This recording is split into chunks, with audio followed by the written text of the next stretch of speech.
आज मंगळवारी राज्य मंत्रिमंडळाची बैठक संपन्न झाली। यात पुण्यातल्या टेमघर प्रकल्पाच्यासाठी विशेष निर्णय घेण्यात आला।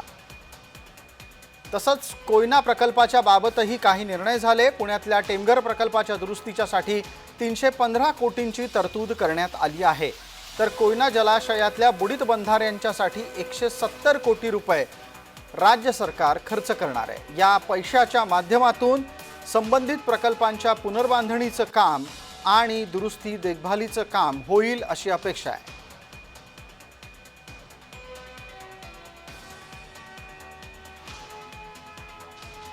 महाराष्ट्र सरकारच्या राज्य मंत्रिमंडळाच्या बैठकीतले महत्त्वाचे निर्णय आता आपण पाहतो आहोत आणि दुसऱ्या बाजूला राज्य मंत्रिमंडळाच्या बैठकीची दृश्य आपल्याला दिसतात। या बैठकीमध्ये मुख्यमंत्री देवेंद्र फडणवीस यांच्या नेतृत्वात दोन्हीही उपमुख्यमंत्र्यांच्या उपस्थितीमध्ये महत्त्वाचे निर्णय झाले।